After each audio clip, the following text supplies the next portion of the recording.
Today we're going to be talking about the best MS diet. And this is a very powerful diet that really helps us to recover from multiple sclerosis and other chronic diseases. So it's essential if we want to recover from chronic diseases. And I'll explain more about that in a few minutes. But I'm going to share the guidelines of the Live Disease-Free diet. Also, I'm going to share meal ideas, and I'm going to share some amazing successes of wellness champions that are on their journey to recover from MS and other chronic diseases right now as we speak. If we haven't met, my name is Pam Bartha, and I'm the author of Become a Wellness Champion and the founder of Live Disease Free. And I am so excited to share this talk with you, this presentation, because there is so much you can do with diet. Diet is really the foundation for recovery. It is the starting point. It is where you are really setting yourself up for success or failure. And there are so many different types of diets on the market, and it's really hard to know what kind of a diet is the best diet for whatever condition I'm dealing with. And so many of us, we get sick and we know intuitively that diet is going to be important, so we try all kinds of diets. There's paleo diet, there's Mediterranean diet, there's vegan diet, there's fruitarian, there's so many different diets. And how do we know what is the best diet to help us to feel the best and to help us to recover?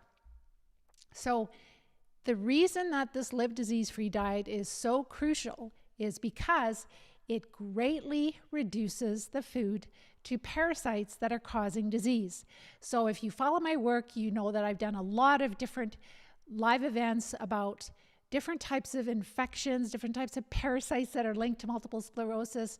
And their favorite source of energy is carbohydrates and simple sugars. So as we decrease their favorite food, they are less active. And then we start to notice less inflammation. We start to feel a lot better. And I'm going to share some amazing successes. But in a general sense, our students usually first notice improvements with their bladder function. So a lot of people that are dealing with chronic disease, they might have bladder urgency. They may have regular urinary tract infections, getting up through the night, not sleeping then, which makes matters worse. And so by decreasing the carbs enough, that's the key, is enough, they go, oh my gosh, I used to get up 6 times a night and now I'm only getting up once or twice a night. And that can be in as little as 2 weeks. So there is so much power in this diet. It will help you more than any medication that's out there. And this is not something you have to pay for. I have all of our guidelines on our website, livediseasefree.com. You can go through them. You can start to change your diet. Actually, I usually do these live events every week. And about 2 or 3 weeks ago, somebody from the general public just shared that he's walking better. And I believe his drop foot is better just from the diet.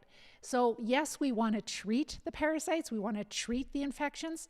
But how wonderful is it when we can start to have symptom improvement in such a short time, like so quickly, like 1 to 3 weeks. And it really depends on how accurate you are with your carbs, because it's the only science is that parasites love carbohydrates. You decrease them enough and you will notice significant symptom improvements. And so bladder is number one. And then people notice spasticity starts to decrease. They also notice that they're sleeping better at night because they're not getting up through the night. So then their brain fog is starting to settle down. They're starting to have more energy, less fatigue because they're not so sleep deprived. Pain can decrease. So many symptoms can improve just with diet alone. Cognitive function, mood. So it's so worth it. You have to try it. And yes, I really appreciate Dr. Terry Walls with her paleo diet, or the Dr. Terry Walls diet, or the Walls diet. But she's not coming at it from the angle that we are. We're coming at it from the angle of what is causing multiple sclerosis. It's parasites. So it's a good start, the Walls protocol, but if you go a little lower, you will notice like, oh my gosh, I cannot believe how much better I feel. We still want to treat the parasites, and I do have steps on that. I've talked a lot about the steps we take to recover. I might touch on them at the end of this event as long as we have enough time. But I just wanted to make sure that I give you the basics. So let's talk about the diet. So I'm going to give you the guidelines really quickly. You'll find them on our livediseasefree.com website under research. There's a PDF, downloadable PDF. It's nice color, white and blue. You can put it in your kitchen, and it really helps you to stay on track. A really simple way to make sure you're eating the right foods that are not going to make those parasites more active and make you feel worse. So we avoid all sugars. We also avoid all sweeteners because we want to get rid of our sweet tooth. So we don't have stevia, we don't have the xylitol, different alcohol sugars. Some of them are not going to feed the parasites, but we want to get rid of our sweet tooth so that we're not craving sugar, so we're not going to go back to it after. But sugar definitely is like putting gas on a fire. If you eat sugar, it makes the parasites so active, producing a lot more poisons and causing a lot more symptoms. So this would also include processed carbohydrates, like all the white bread and all the cookies and the cakes and all of that. As far as fruit, we have fruit has sugar. Fruit is generally higher in sugar. It's nutritious. It has all kinds of vitamin C, etc., but it also is higher in sugar. So it's really important that we decrease the fruit while we're getting ready to treat and while we're treating. Otherwise, we are going to feed the parasites. They really don't care where the sugar comes from. If it's from fruit or cookies, it will feed them. So really important that something like a smaller kiwi or half a green apple or a quarter cup or an eighth of a cup of berries, it's really small. It's kind of like a taste. And some people are like, well, I don't even want to bother. And it just helps to decrease their carbs and makes them feel better.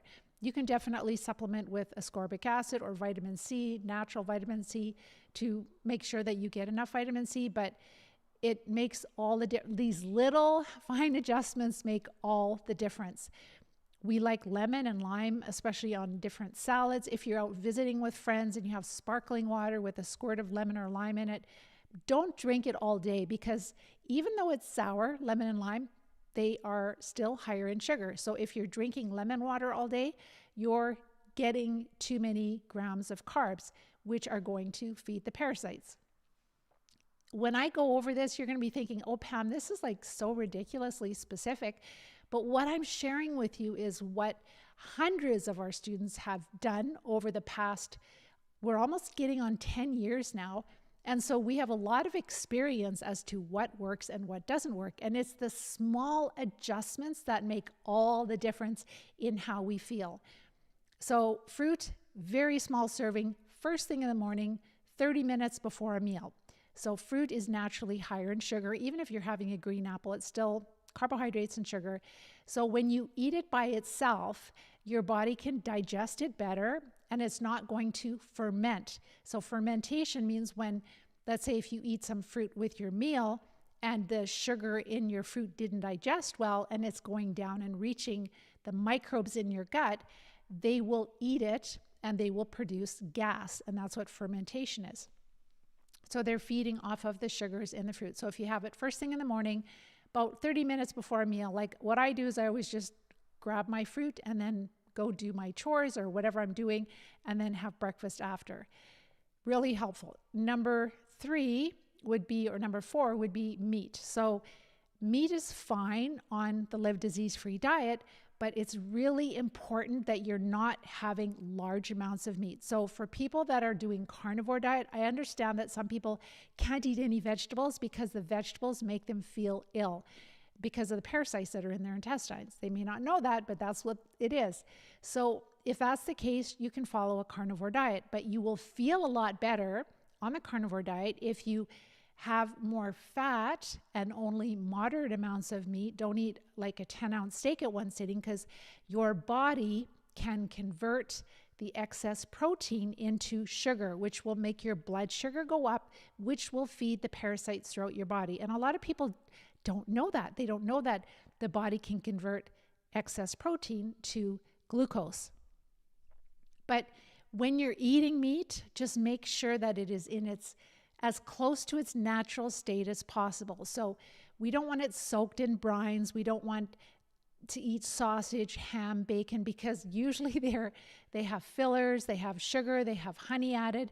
And those small bits of honey or sugar in bacon, it can be enough where you're really not moving forward. You're not moving the needle. So it's fine to like buy either ground beef or pork or chicken or turkey and make your own patties, make your own sausages, freeze them, meatballs. All of that is fine, but just make sure that the meat has not been altered by humans. So that's really important. And you're having moderate amounts of meat. So for a woman, about 3 to 4 ounces. For a man, about 4 to 6 ounces. Like, it's kind of like what makes you feel like you're satisfied. But anything over that is at one meal is going to make your blood sugar go up. And then you're going to go, oh, I don't really notice any difference on the diet because the parasites are happy. The parasites will live on your normal blood sugar levels. And with this diet, what we're trying to do is we're keeping your blood sugar level steady. So that means that in the morning, like with breakfast, like you can have your little bit of fruit 30 minutes before a meal, but have breakfast, have some protein, have some fat that really stabilizes your blood sugar. It gives you energy. It gives you a clear mind. And then you can have low carb vegetables with that also. So it's the fat and the protein that really make you feel satisfied and make you feel like more stronger and better mental clarity. All of that is really important. And we're having the protein to maintain our muscle mass. So animal protein is really important. It is totally healthy. It is not bad for you. Try to get good quality animal protein. If you're eating fish a lot, make sure you rotate different fish. And I personally, what I do now is I take a handful of chlorella tablets when I'm eating fish because I just hear so much about the toxins that are in our oceans. So all of that is fine, but just make sure that you're not eating too much meat and you're eating the meat. And you can have it 3 times a day, breakfast, lunch, and supper. I like eggs for breakfast. If you're really allergic to eggs, then you can have whatever leftovers you have in the fridge that are meat leftovers. So eggs are healthy. They're not going to cause cholesterol. Cholesterol is produced when we have a lot of inflammation in the body, and cholesterol is produced to protect our blood vessels from the inflammation. And the inflammation is your immune system is fighting something. What is it fighting? Some kind of infection, some kind of microbe. Usually that's what the case is. You could have a toxin if you lived in a really toxic environment, but it's usually to do with different types of microbes. And when our students eat eggs every day and eat meat, but they're low carb, their cholesterol normalizes. And if they were on cholesterol medication before they joined the program, they're able to come off of it. Their blood pressure normalizes. So if you have cholesterol and blood pressure issues, make sure to monitor that, because as you're following this diet, you will find, if you're following it properly, you will find that those numbers will improve to the point where your medication may be too strong. Next, I mentioned eggs. So all types of eggs are fine. Try not to buy the eggs that are like mixed already. That just eggs in a shell is best. You can make an omelet. You can make fried eggs, boiled eggs. Whatever you like is totally fine. We would avoid all egg substitutes. As far as dairy, we avoid all dairy except for butter. This has been known for years and years when people have chronic disease that dairy is pro-inflammatory, meaning that the parasites that we have are feasting on the milk sugar, but there's also something about the milk protein that's very similar to the protein in gluten. And if we're sensitive to gluten, we'll be sensitive to milk protein also. And it's really common to be sensitive to gluten when we have these parasites. So just avoid all dairy for now. It's not that you can't ever have it. These are all short-term adjustments so that you can get ready to treat. And then once you feel really well, you can make the decision, like, do I want this back in my life or not? Maybe, like, there's many things that I never brought back into my life. I don't drink coffee because I don't even like the taste of it anymore. I never have alcohol because it doesn't taste that good as when I used to have a glass of wine. And now if I had a sip, it's like, could take it or leave it. And so this is where you can really start to break free of these different cravings. And then when you feel really well and you've got all these goals and ambitions and things you want to do and family and traveling and, whatever it is in your life, maybe it's work related, then you might think, oh, those kind of things are holding me back. I just want to be free. And it is really free when you don't have to step on a scale to, that you're always at your ideal weight, when you don't have the ups and downs of like low energy and then you're buzzing from caffeine. You're just common, like even keel all the time. So that's, to me, is really important. And honestly, I know that alcohol is a mycotoxin. I know that my liver has to break it down. I don't think it tastes that good anymore. So I don't drink alcohol. And I still have a really good time. I don't feel like I'm limited at all. But that's my personal choice. And you can make your own personal decisions once you're well, right? You'll be able to decide, well, maybe I'll have it once in a while, or no, I don't need it. Like, I don't want it in my life. Your taste buds and your values will change as you follow this plan. That's what happens with students all the time. Let's talk about vegetables. So we want to have vegetables that are low in carbohydrates. Very important. I was going to say, type your questions in the question box. I will come back and answer them. But vegetables can be stir-fried, sautéed, oven roasted, or steamed. You don't have to eat raw vegetables. So if you have like a lot of gut pain, maybe you have diarrhea, irritable bowel, if you need to cook your vegetables, that's fine. It's the types of vegetables you're eating. So we're not having peas and potatoes and corn. We're having things like broccoli and cauliflower and string green beans and yellow beans and asparagus. And there's a huge list of vegetables that we can have. So the lower carb. If you can't eat salads, listen to your body. Don't eat them right now. What we find is that when you eat the vegetables that agree with you, that are really low carb, and you allow the gut to, actually one of the students that I'm going to share today, that's what she did. Just literally within, I think, 9 days, the diarrhea stopped and then she could start eating raw vegetables. And especially when you start treating, you'll notice you can start eating raw vegetables again also. But it's the dysbiosis in our gut that causes us to not digest vegetables. So I know that there is this big craze with a specific type of diet. They're saying plants are toxic. I do not believe that at all. These people, like the carnivore diet, I have nothing against it. A person should eat whatever diet they want. I love meat, so it's not an issue with that. But to say that plants are toxic, that is not the case, because people have been eating different types of plants forever. So what's different now, it is our gut microbiome is so out of balance. And when people that I work with that are on the carnivore diet, they start treating, they can start to incorporate other foods. And I don't believe that anybody really wants to be on a carnivore diet because it's so restrictive. It's a lot more restrictive than this diet. They'd rather have some variety with their food. And so if it's helping you, if it's making you feel like I can cope, my symptoms are better, great. Stick with it if you want, but just know that it's the parasites that are causing you to feel that way. And if you want, and the problem is they don't go away on a carnivore diet either. So that's why we need to treat them.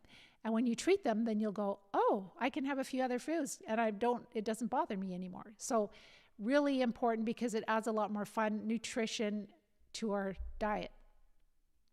Beverages. Water. Drink filtered water, really important. Make sure that your water does not have fluoride added to it. Different municipally treated water does. And then also, if I'm out socializing, I'll have a naturally caffeine-free tea, or I will have sparkling water. There are different types of waters that, again, avoid all of the alcohol, like the xylitol and different alcohol sugars and stevia, just because you want to get rid of your sweet tooth so that you're not controlled by that anymore. Like I know that there are some, I think they're called Coke sodas or something that our grandkids like, and my kids buy them for them. They're not going to make their blood sugar go up, but to me, they taste gross.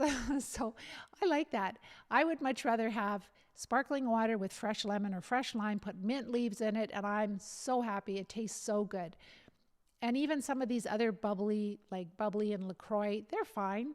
But when they say natural flavor, I don't know what that means, because when I was in university, we would make all kinds of flavors like banana and pineapple, peach and strawberry by using organic, like carbon type chemicals. So if they're thinking that a natural flavor is because it came from carbon, eventually then that's not really, it's not from a strawberry, it's not from a peach. So I'm just not sure. Occasionally fine, but I personally wouldn't drink those every day. Well, even just the sparkling water is going to be harder on your enamel, so I personally would not drink sparkling water all the time. It's literally when I'm visiting with friends on a weekend, and that's not even every weekend. Or tea. There are so many teas that are so lovely. We're going into spring now, so you can actually make tea and put it in your fridge and chill it. So there is many like rooibos teas. I really like peppermint, and there's spearmint, and there's lemon ginger. Just be aware that there are some teas that taste really sweet to your tongue. Don't drink those when you're trying to get ready to treat or recovering. So the tea should not taste sweet at all. And there are tons and tons of really nice, lovely teas. I'm trying to think, passion tea is one that's really nice to put in the fridge. I don't know, it's from Tazo, but it's like a deep purple, and you can put it in the fridge and chill it. I personally just drink water a lot because I have a lot of other things on the go that I'm more focused on. But those are some different options. And we would avoid all caffeine. Even decaffeinated coffee and decaffeinated tea contain some caffeine, and those parasites are so small that they do not need a lot of caffeine to stimulate them.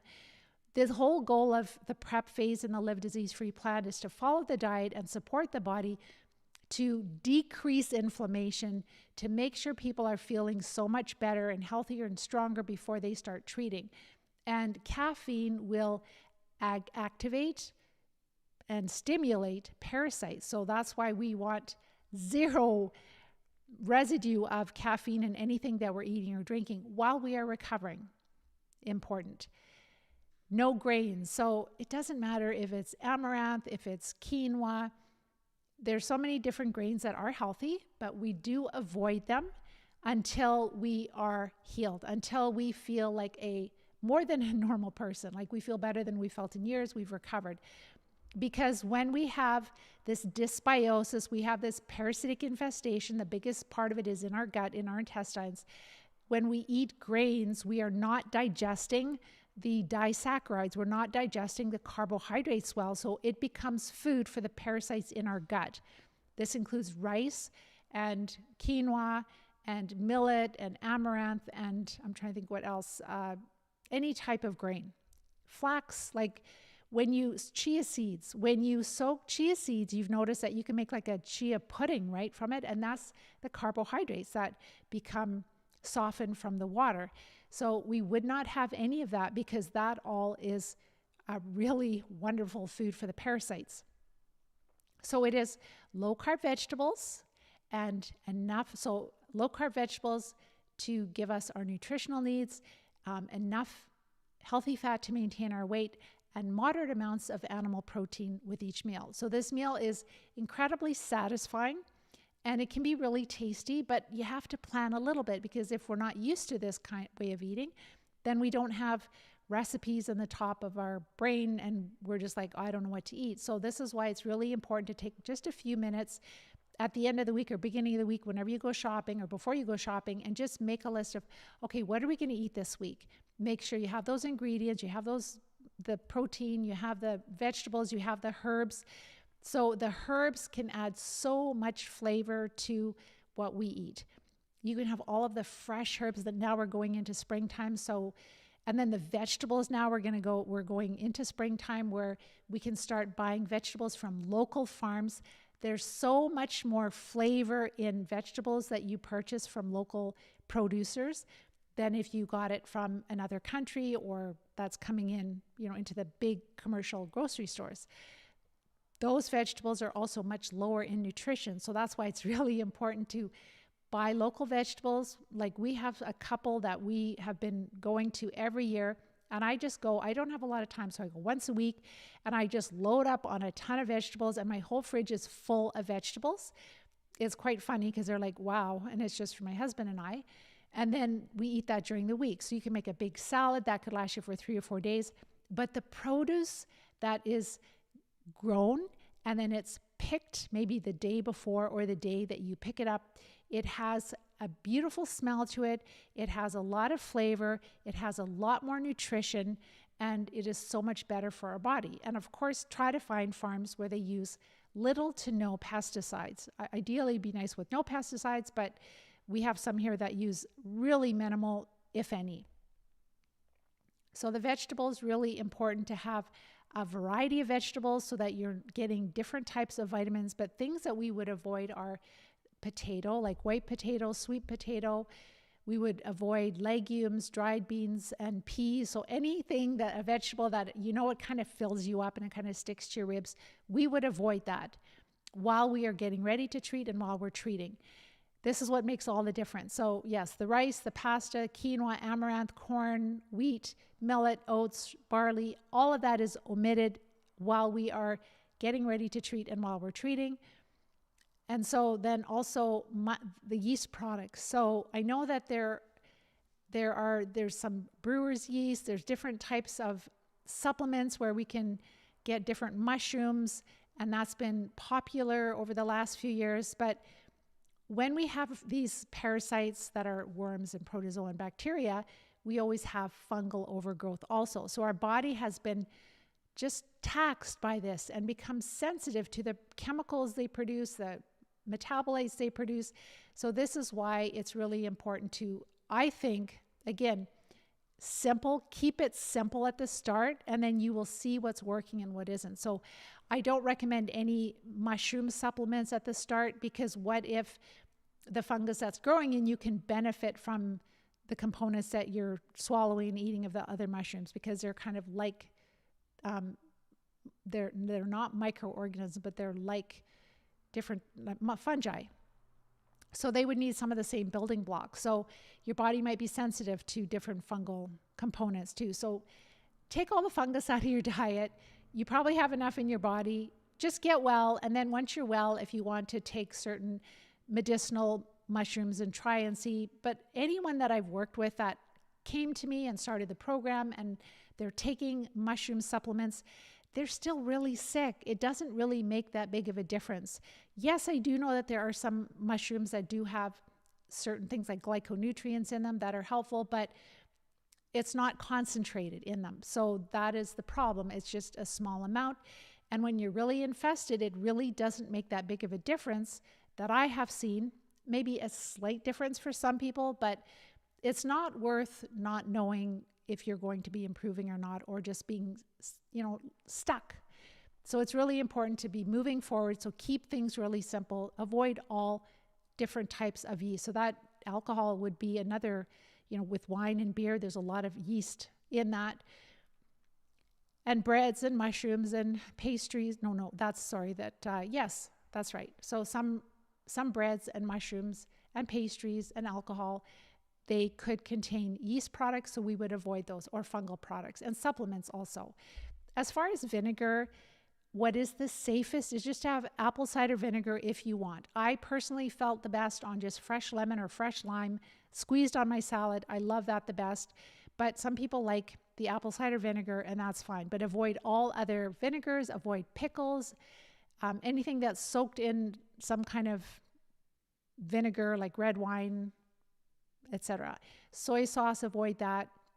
Olives and vinegar, avoid those too. Salad dressings, just make your own. Put some extra virgin olive oil, put some fresh lemon or lime, or put the balsamic vinegar. Balsamic vinegar is what you avoid because that is full of yeast products and sugar. So the apple cider vinegar is what you would add. And then as far as alcohol, we avoid all alcohol products because, again, it's a mycotoxin. When we have chronic disease, we have fungal overgrowth. Our liver is already working hard to break down different toxins and alcohols produced by these parasites. So we don't want to burden our liver anymore. Fermented foods, the only food we start with that's fermented is raw sauerkraut. And raw sauerkraut, that is, especially if it is a wild ferment, meaning that if it's made or if you make it, the cabbage is chopped up. You could add possibly a little bit of something for color, whether it's kale or just start simple, but just cabbage. But you could add, a little bit of grated carrot or kale into that just for color down the road when you've practiced. But chop it up. There's many recipes online. Let it ferment in your home. And when you allow the natural occurring vegetables that are present on especially organic cabbage, so that the pesticides have not altered the microbiome of the cabbage, then you are going to get this huge diversity of health promoting microbes, many of which we probably don't know what they are. But that is the safest way to start to repopulate your gut with the health promoting microbes. We would avoid kimchi and kefirs and kombucha at the start because some of them do contain more yeast also. When you do start with raw sauerkraut, start with small amounts. Start with, let's say, a teaspoon. Make sure that you tolerate it, because when you have a lot of parasites in your gut and you're starting to eat good microbes, there could be a little bit of warfare going on. So just make sure you start low and slow. But it's something that's really tolerated well, and it's the most health promoting food you can eat. It's the raw, especially if it's homemade sauerkraut, so that you know how it was made. Some of us are too disabled at the start to do that, but you can do that later when you're feeling a lot better. So the target is working up to 9 to 13 servings of low-carb vegetables a day. What does that look like? It's about 3 platefuls of vegetables. No, not like tiny little plates, but brimming platefuls. And having a variety of low-carb vegetables is going to give you different nutrients, so that's going to really provide for you your nutritional needs. Moderate amounts of animal protein, I already talked about the amounts, and then also enough healthy fat to make sure that you're keeping your weight on. Because as you decrease the calories from carbohydrates, you are increasing the fat calories, and fat calories are more dense, so they're going to give you the energy. They're going to keep your weight on, and so will the protein. There will still be carbohydrates in the vegetables. We're trying to keep them down below 50 total grams of carbs per day. But if you really want to test this and see how much symptom improvement you can have, if you get it down to 30 to 40, closer to 30, you'll be going like, oh my gosh, I cannot believe how much better I feel. So that 30 total grams of carbs seems to be a really big sweet spot. If you're over 50 total grams of carbs, which is still low carb, you're not going to really notice a big difference.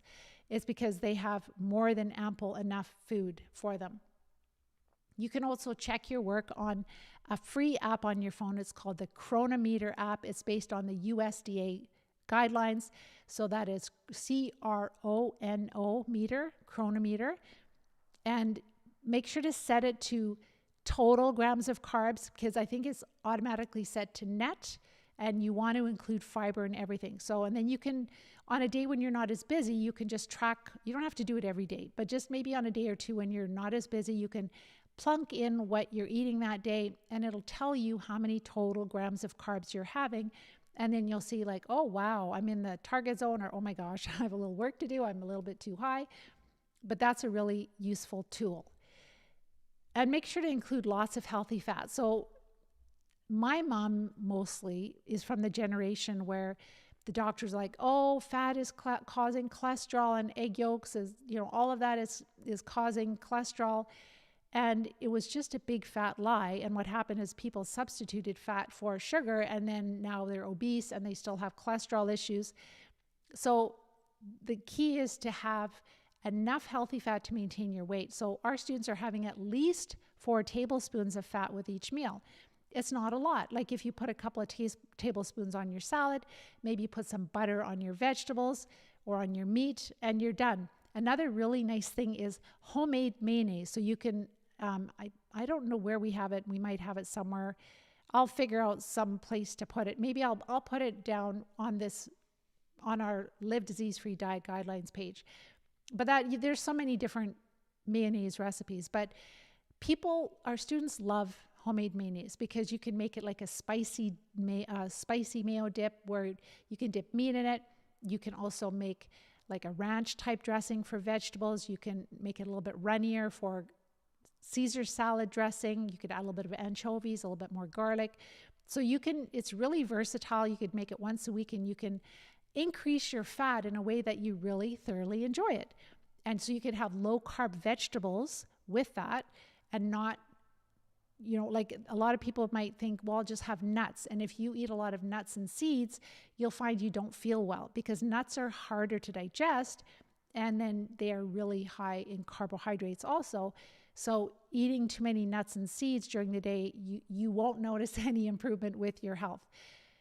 So if you're having a very small amount of nuts or seeds for a snack once or twice a day before supper, and I'm talking like 1/8 of a cup, like ridiculously small, and chew it really well, then you might be fine. But if you're not noticing improvements, I would skip the nuts and seeds. Another place where students run into problems if they're having too much, so things like avocado, carrots, peppers, and tomatoes. So those kind of vegetables or fruit, like tomatoes are fruit, you can have them as a garnish on a large salad. We're not going to have a serving of peppers or tomatoes or avocado or carrots.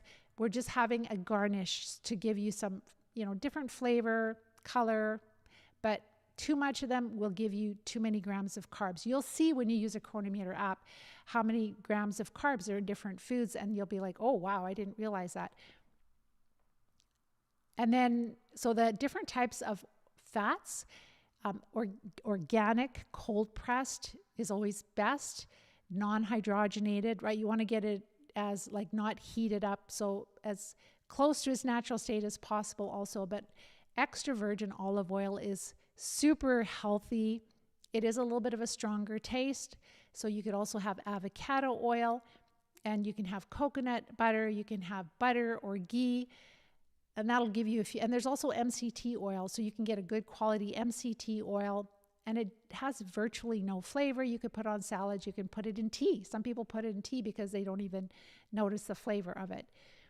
If you suffer with inflammatory bowel disease, it's really important that you listen to your body and you do not just try to eat a bunch of raw vegetables if it's making you sick. Like, cook the vegetables that agree with you, steam, oven roast, stir fry, or saute the vegetables that agree with you that are low carb, and you'll notice that inflammatory bowel, the diarrhea, the pain, it'll start to settle down. And then especially as you start treating, you'll notice that is completely resolved. And then in a general sense, there's some videos on what I eat, but in a general sense, I usually have a lot of greens for breakfast. Like I like arugula. I switch things up. So arugula or spinach, because you don't want to have the same thing every day. Soft or baby kale, or if it's a little tougher, I'll kind of rub it. That might be too strong for you. Then you could just saute the kale with some onions. It's really good. So I'll have a lot of greens, and I will have a couple of eggs, and I like raw sauerkraut with breakfast, and lots of extra virgin olive oil on that. And that'll keep me full for at least 3 hours. And then I will usually I'm working, so I'll just grab a small amount of nuts, but I'm not having to recover like you are, but that's what I'll have for my snack. And then, or else the vegetables with the mayonnaise. I like to make this spicy, even for dipping with vegetables. I like a hot spice. To me, that's delicious. And then I'll have lunch. It's usually a really big salad, a plate full of salad. And I'll have whatever leftover protein is in the fridge. Right now, I barbecued a few chicken breasts, so I'll slice that up and put it on the salad. And then for supper, I will have, and when I say salad, it's like a plate full. It takes time to chew. But you'll find that when you're adding lots of fat and the lemon juice or lime juice or apple cider vinegar, and you eat all of that, you'll feel quite satisfied for a few hours. And then again in the afternoon, I'll have either the mayo with the vegetables, or I will have the small amount of nuts. And then supper, I like warmed up vegetables. So this is where they're steamed or they're stir fried. There's the lovely Chinese vegetables also, like bok choy and su choy, all of those. So you can have so much fun with flavors like ginger, turmeric, basil, thyme, rosemary. There's so many different spices and flavors, but just be careful with your spice mixes that they do not contain fillers, and because that can actually, you can feel that with the parasites. So very often I will make my own. I'll just go on on Google and I'll look for a recipe for, let's say, a taco seasoning spice mix, and then I will just mix, so many tablespoons of each, whether it's paprika or cumin and salt and pepper and what else we put in there? Sometimes oregano and a chili powder. So then you have this mix and you know what's in it. Really simple, probably a lot cheaper. And then you can pick a recipe that has a lot of good reviews on it, so it can be really tasty. I've done herb Provence. I've made my own of that. Done chicken rubs for the barbecue, for the Traeger, for example. When I did the chicken breast last night, I literally just took a little bit of oil. If you're doing high heat, it's better to use avocado oil than extra virgin olive oil because it's not heat stable. And then I don't even measure it. I just put a little bit of onion powder in it. I put a little bit of garlic powder in it because I'm in a rush. So it's a little bit of rosemary, thyme, salt, and pepper. And I mix it up, paprika sometimes. And then once we're getting closer towards the end of barbecuing chicken breasts, then I will base that on top of them. And it is so delicious. And it's so simple, right? And it's just wonderful. All of these things will come as you start to make the changes, and it will help you to get ready to treat, to recover. But then it increases the number of quality years you'll have for the rest of your life. So make sure to refer to the cheat sheet, which you'll find on livediseasefree.com under research, then under the Live Disease Free guidelines, and you will find all of this information here, this cheat sheet. And listen to your body. When you have these parasites, we develop sensitivities to foods, to pollen, to all kinds of things. So if there's a food that you're sensitive to, make sure to avoid it. There is something called the Coca Pulse test that you could test. Like if you're like, every time I eat eggs, I'm just not sure. I kind of feel like they're bothering me. I'm not sure though. You can look up the Coca Pulse test online and you check your resting heart rate first thing in the morning. Do that 2 or 3 times to make sure that you're doing it accurately, and you'll be able to tell if it's bothering you. And if something is like lightly bothering you, but you don't really get any big reaction, have it once every 4 or 5 days. Don't have it every day, and you'll find that you tolerate things better that way. All right, let us go to... I did already say what I like to eat. If I eat like a couple of vegetables that are cooked or stir-fried, sauteed, oven roasted with supper with the meat, if I'm still a little bit hungry, then I'll have some more greens, right? And whenever there's olive oil on my plate, I scoop it up with a spoon. It's mixed with a little bit of lemon juice or lime juice. I scoop it up and I swallow it because it's expensive and it gives me calories, it gives me energy. So what I wanted to do right now, I'm going to go to your questions in a minute, but I wanted to just quickly go over, I'll do the feedback. I will share the successes of these amazing students that are recovering right now. They're in the Live Disease Free plan. And then I will go to your questions. So, okay, there's some of these things I've already talked about. Let's see, just again, be really careful with things like bacon or ham. They usually have sugar added, like 9 out of 10, they have sugar added. An avocado is higher in fat, but it still is fairly high in carbohydrates. So we would only have a slice or two, like from a half an avocado, take 1 or 2 slices. So not even a quarter, or maybe a quarter of an avocado on a very large salad would be fine. But don't just eat a half an avocado because that's going to give you a lot of carbs at one sitting. It's also the amount of carbs you're eating at one sitting that's really important. We talked about nuts. That's a really big one because sometimes people are not prepared. They don't have food ready in the fridge and they're starving to death. So they just like, I'll just grab a handful of nuts and I'll just grab another handful of nuts, and they're going to lose weight that way.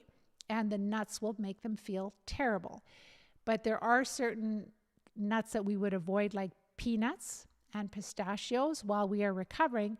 But what I like to do is I just go to Costco and I buy like a big bag of pecans, filberts, walnuts, things like that. And I just keep them in the freezer and take out small amounts at a time so they stay fresh.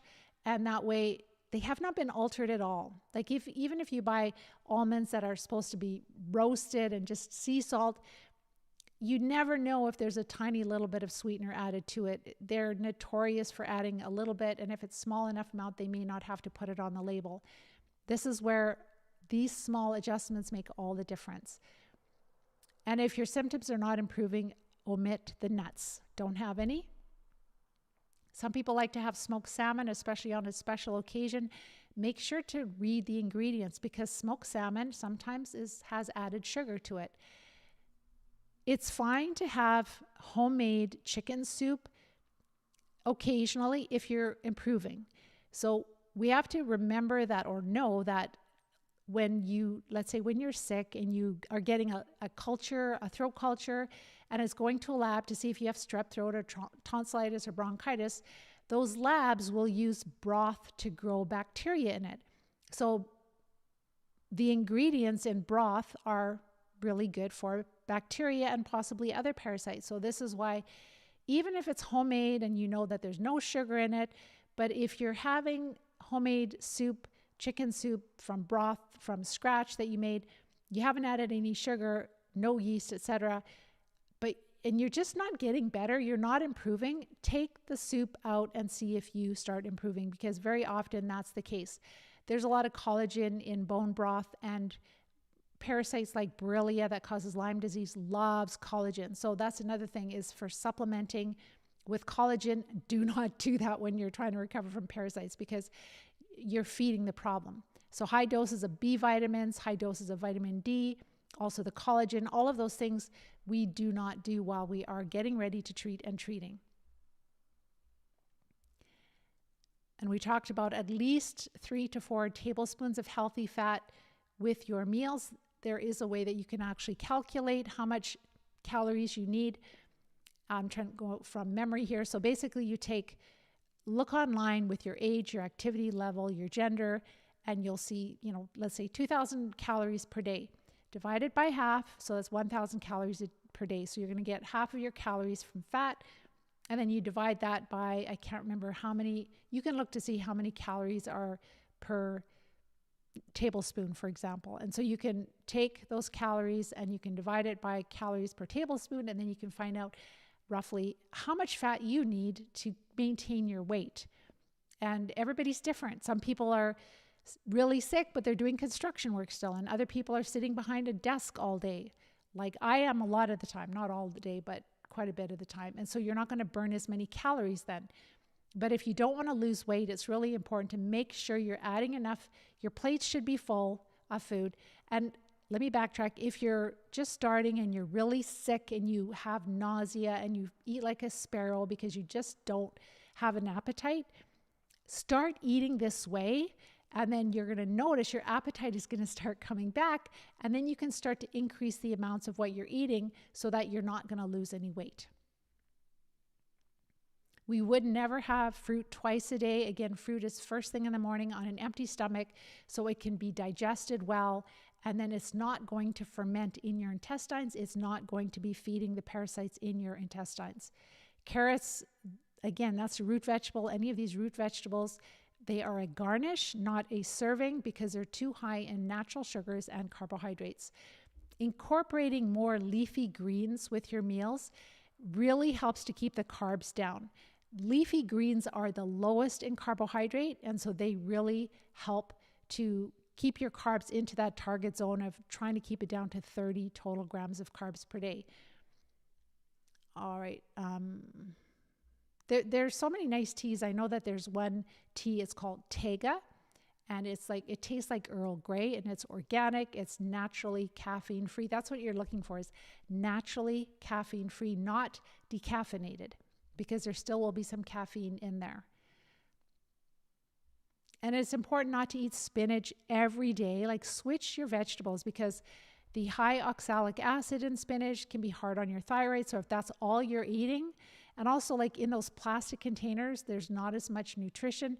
If we're disabled and maybe it's what we can access, we definitely are going to use that, but try to switch it up, try to get different types of greens, especially more of the mature ones, because that way you're going to have a lot more nutrition.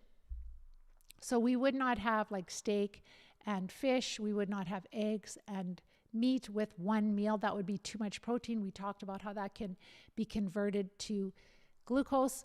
The nice thing is when you're using the Chronometer app, you'll see that some vegetables like Brussels sprouts, cabbage, they might be a little higher in carbs. So you're not going to eat like half a plate full of cabbage because that would be too many grams of carbs at that time. But you might have like a green salad and you might sprinkle some shredded cabbage on top of that.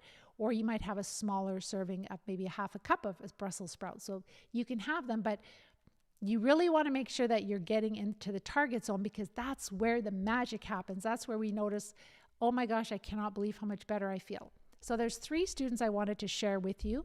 So these are successes they've shared with me. So yesterday we had our live Q&A call and they always share their success. So these successes are shared around diet. So the first student is in the program right now. And she said, I started the Live Disease-Free diet last Thursday. It has been 9 days so far.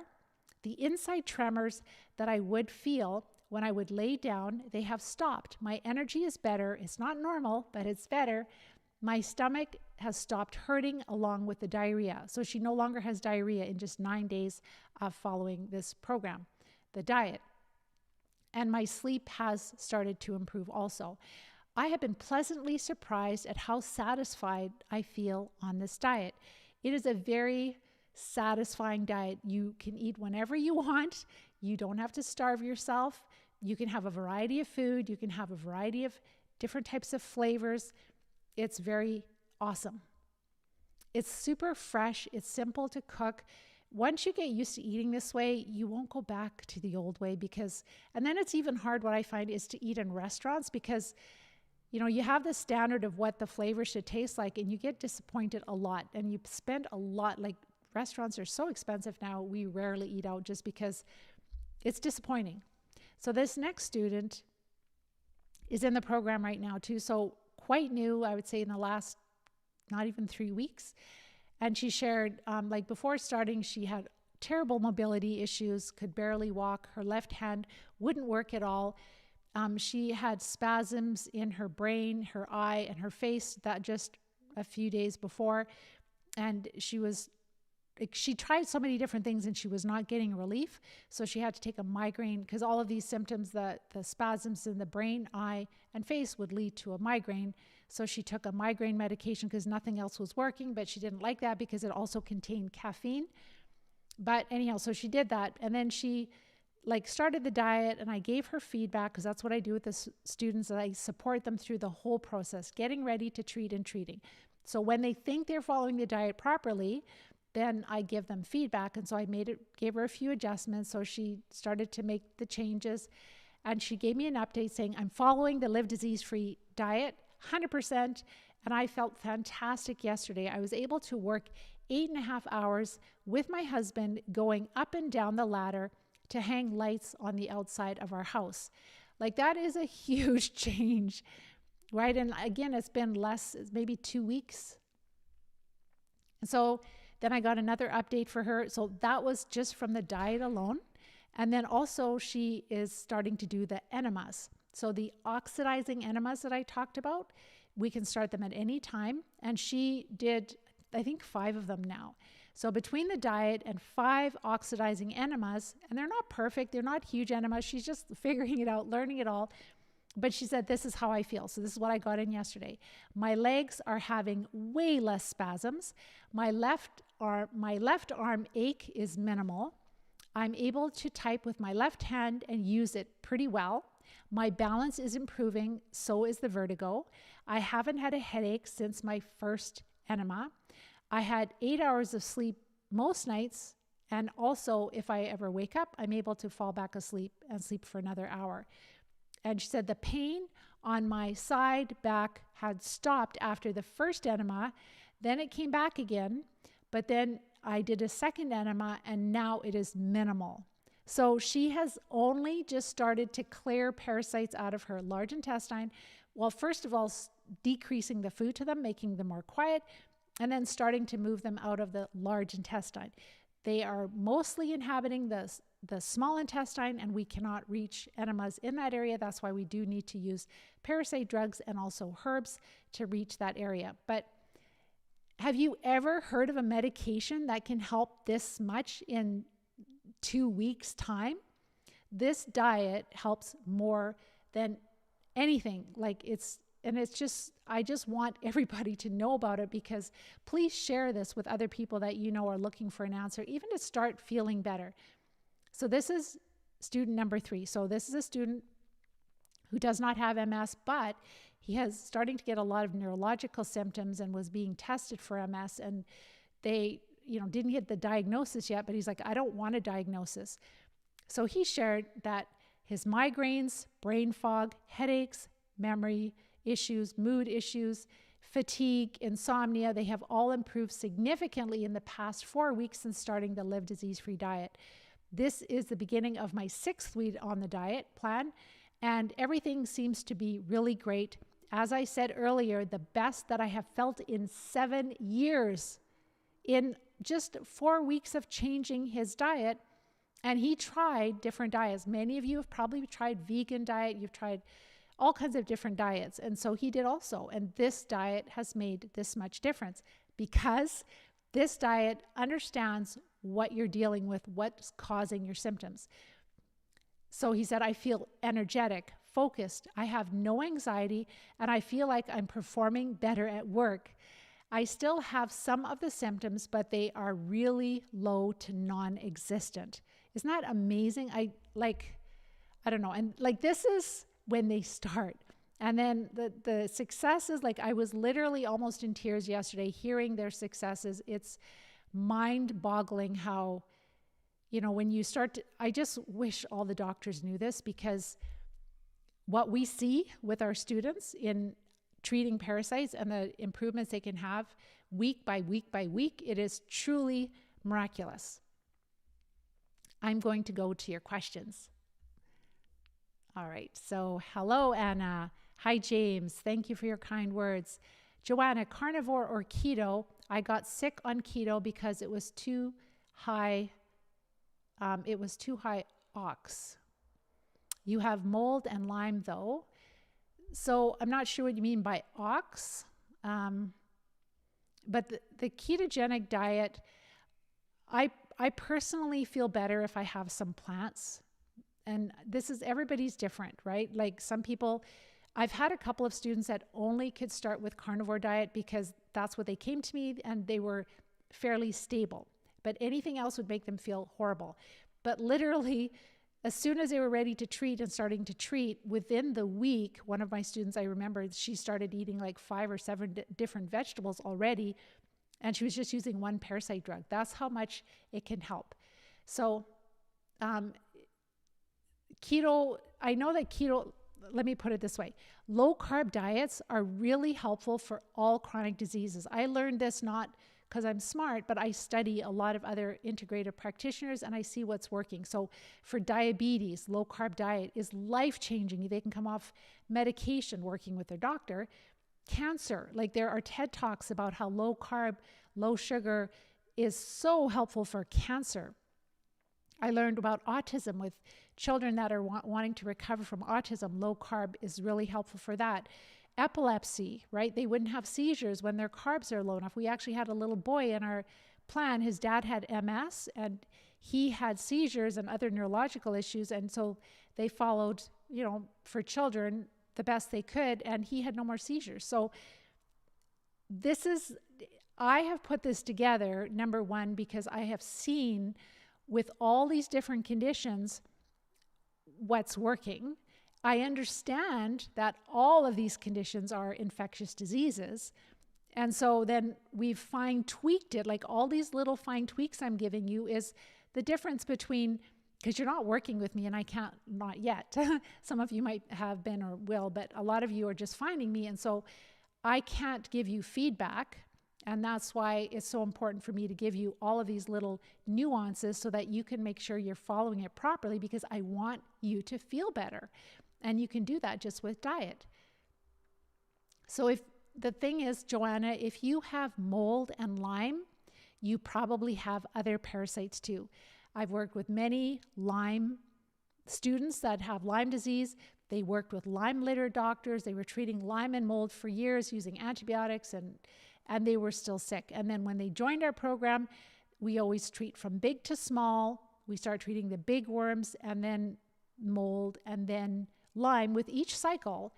But they have passed some of the biggest worms, like I would say over 2 feet, 2 to 2.5 feet long worms, people that have Lyme disease. So this is why what we think is Lyme disease, maybe you're testing that you have Borrelia and maybe it's causing problems. But if you don't treat the larger parasites that are infecting you with Lyme, even, it's not just ticks, it's not just mosquitoes or other biting insects, but also Dr. Alan McDonald has proven that even the small nematodes in the central nervous system carry Borrelia. And he wasn't even looking at other parasites. So these bigger parasites infect us with smaller parasites. And fungus and mold will continue to live when our immune system is suppressed from these other parasites and when there's a lot of garbage from the worms depositing their waste in us, depositing their dead bacteria. Like the fungus loves to eat that all up. And so it's a perfect living environment. And yes, some of us have lived in a moldy home, which has definitely we need to deal with that and treat that and make sure we're in a healthy environment. But know that fungus is the great recycler of the world and it loves to live in garbage. It likes to recycle it. Hi, Anna. Can you have ghee? Absolutely, you can have ghee. So Joanna, you have stiff person syndrome, low GABA, comparable to MS. Have you treated anyone with this? So you can look at some of my other, because I'm not sure if you also have glutamate issues, but when you start to research this, Joanna, you're going to see that we're all the same in that we have a parasitic infestation, but I might have slightly different parasites than you do. And even people that have MS don't necessarily have all exactly the same. So some might have, within just even MS, some people might have more Borrelia, some might have more Babesia, some people will have flukes, other people won't have flukes, and flukes are incredibly pro-inflammatory. So if you, Joanna, if you are treating Lyme and you're treating mold with limited results, then make sure to reach out to us, watch my masterclass training, because you will see that there are many, many large parasites that we have. So I talked about how, because I believe GABA is the opposite of glutamate, and so there's disruptions in glutamate and GABA with a lot of these conditions. And when you, I've shown that there's a link between specific parasites and disruptions to glutamate, for example, like toxoplasmosis, I'm pretty sure Borrelia, malaria, the plasmodium that causes malaria. And yeah, malaria is a lot more common than we realize. They're not testing for it. So it probably never went away, and people are traveling and people are bringing it into our countries. Could it be Babesia? Because Babesia and malaria are, the babesiosis and malaria are the same type of protozoa. They're treated the same. So although I haven't worked with specifically stiff person syndrome that I know of, I've worked with virtually every other neurological condition, and even people that just have a lot of neurological symptoms, but they don't know what they have. They don't have a diagnosis yet. I can guarantee you that you have different parasites, and it's not just Lyme and not mold. And that's the unfortunate thing.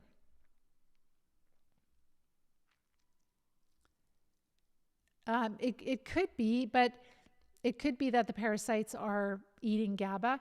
There are so many, like sometimes they can disrupt cells in our body that are important for regulating these neurotransmitters. So it could be directly, but it could be indirectly.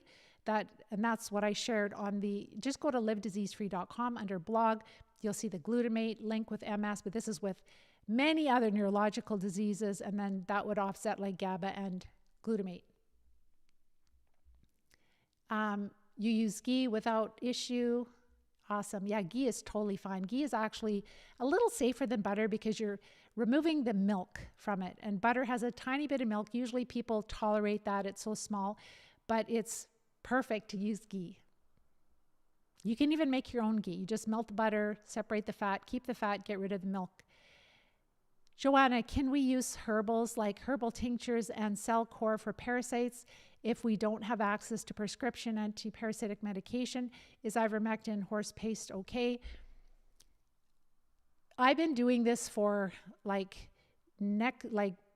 January, it will be 10 years of working with large groups of students from all over the world. So like thousands of people.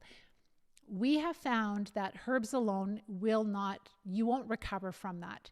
I wish it would. We'll keep trying, we'll keep looking, but we have not seen, because we've tried. Before we knew about the large parasites, we just used herbs and with limited improvements. But the parasite drugs really help significantly, especially with the larger worms. And yeah, a lot of our students have flukes, passing like 3 to 4 inch, almost 5-inch flukes, and some of them are smaller. They're extremely pro-inflammatory. And then also the tapeworms. Like I personally have passed a tapeworm I'm sure it was a tapeworm because it looked like it.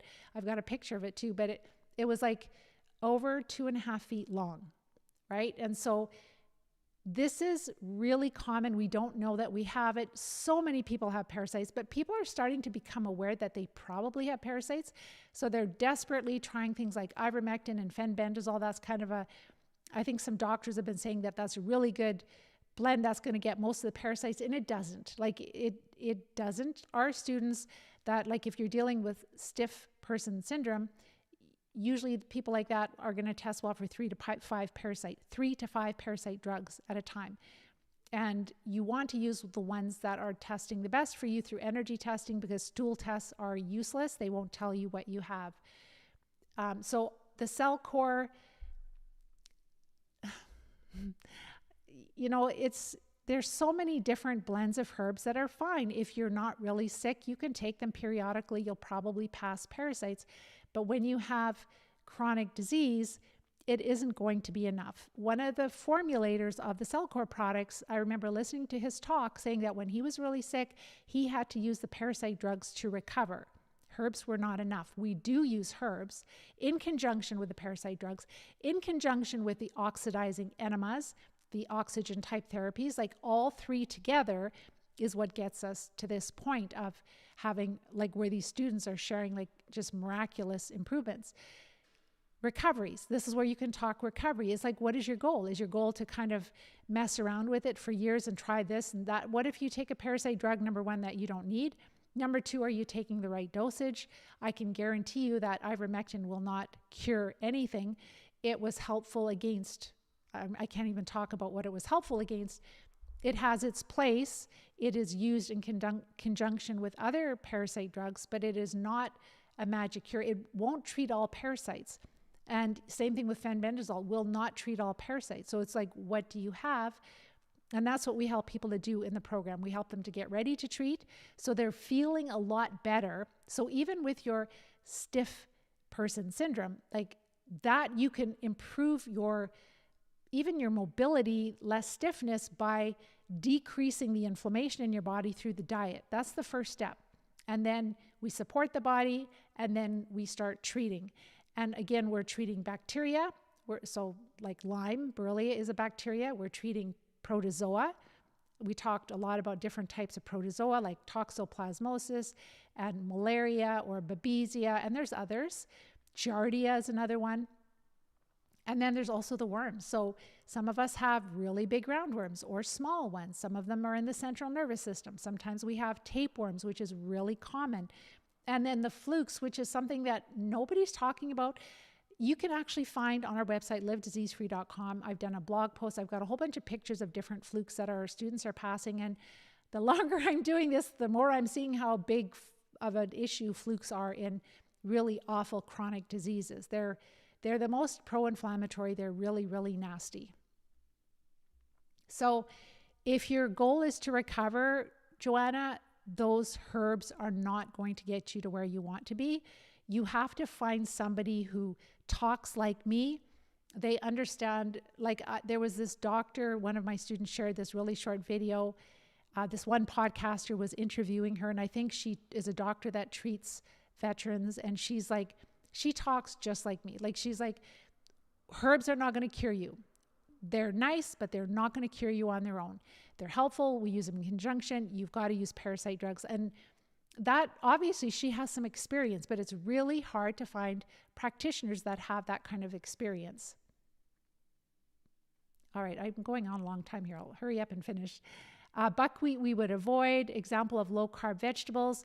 So green and yellow string beans, broccoli, cauliflower, asparagus, bok choy, su choy, like the Chinese vegetables that are low carb.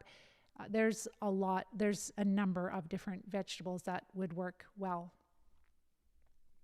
So we would not have any buckwheat. Hello. So you worth sharing when you would like to treat because you had some extra money, maybe you wanted to buy expensive chocolate or something. If I turned that into buying myself flowers, yes, absolutely. So instead of buying yourself junk food, buy yourself some flowers, buy yourself something special like that. Or work with somebody who will help you to recover. Like, you're the only one who can change things. You have to work with somebody who understands what you're dealing with. I have shared, just even go to last week's article I wrote, I put a whole bunch of links there together. So different parasites that are connected with MS, but this is other diseases too. And then also some of the changes in the biochemistry in our body. So it's so much evidence. Find somebody that will help you or reach out to us. We would love to support you. We would not have any coconut milk, because it's really challenging to keep the carbs down. So I would much rather see you eat some nutritious vegetables with minerals and vitamins. Coconut milk is kind of like a treat, and it doesn't have a lot of nutrition in it. Olives, you just have to make sure if they're plain olives that you consider the carbohydrate content in them. Do you do this diet for a certain period of time or indefinitely? No, like I'm eating a little bit more carbs now. I don't have desserts. Because I don't want to. I lost my sweet tooth. I'm free, but I'll have more fruit, especially where we live. We'll have peaches and cherries and all that in the summer. I will have a little bit more carbs like rice and things like that, but you don't have to eat like this all the time. I have an insanely busy life with lots of animals, lots of grandchildren, and working full time, and I'm in my mid-60s. So for me, I'm so passionate about life that I eat to keep myself alive, to keep myself going, and I want to be a role model for others. So I'd rather not suffer. I suffered enough when I was diagnosed with MS years ago.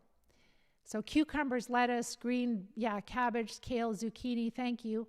Asparagus, the green peppers are still quite high in sugar, so any peppers, make sure that you're having them as a garnish on a salad. You're very welcome. Last question here. Let's just see. Isn't olive oil a seed oil?